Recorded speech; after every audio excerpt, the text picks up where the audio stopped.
মধ্যপ্রাচ্যের উত্তেজনাপূর্ণ পরিস্থিতির মধ্যে অবশেষে ইরানের পক্ষ থেকে নিশ্চিত করা হলো দেশটির শীর্ষ নিরাপত্তা কর্মকর্তা আলী লারিজানি নিহত হয়েছেন। ইরানের সর্বোচ্চ জাতীয় নিরাপত্তা পরিষদ এক বিবৃতিতে তার মৃত্যুর বিষয়টি নিশ্চিত করেছে। এর আগে মঙ্গলবার ইসরায়েল দাবি করেছিল লক্ষ্যভেদী এক হামলায় লারিজানিকে হত্যা করা হয়েছে। তখন ইরান আনুষ্ঠানিকভাবে কোনো প্রতিক্রিয়া জানায়নি। তবে সর্বশেষ এই স্বীকারোক্তির মাধ্যমে ঘটনাটি স্পষ্ট হলো।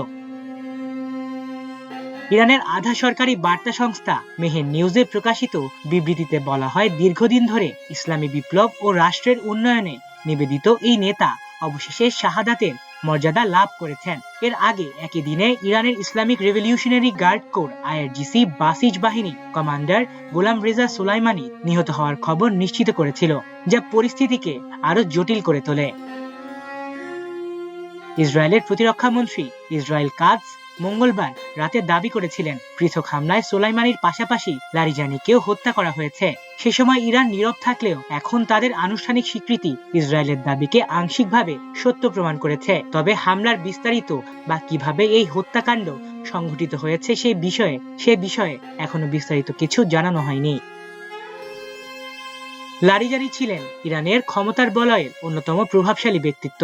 2025 সালের অগস্টে প্রেসিডেন্ট মাসুদ পেজিশকিয়ান তাকে সর্বোচ্চ জাতীয় নিরাপত্তা পরিষদের সচিব এবং পরিষদে সর্বোচ্চ নেতা আয়াতুল্লাহ খামেনির প্রতিনিধি হিসেবে নিয়োগ দেন।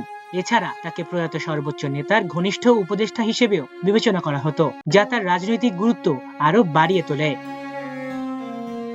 এর আগে 2008 সালের মে থেকে 2020 সালের মে পর্যন্ত টানা 12 বছর তিনি ইরানের পার্লামেন্টের স্পিকার হিসেবে দায়িত্ব পালন করেন। রাজনৈতিক জীবনের শুরুর দিকে তিনি প্রিন্সিপালিস্ট গোষ্ঠীর নেতৃত্ব দিলেও সাম্প্রতিক বছরগুলোতে তাকে তুলনামূলকভাবে মধ্যপন্থী রক্ষণশীল হিসেবে দেখা যাচ্ছিল। স্পিকার হওয়ার আগে 2005 সাল থেকে 2007 সাল পর্যন্ত তিনি ইরানের প্রধান পারমাণবিক আলোচক হিসেবেও দায়িত্ব পালন করেন এবং আন্তর্জাতিক কূটনীতিতে গুরুত্বপূর্ণ ভূমিকা রাখেন। তার পারিবারিক পটভূমিও ইরানের রাজনীতিতে প্রভাবশালী।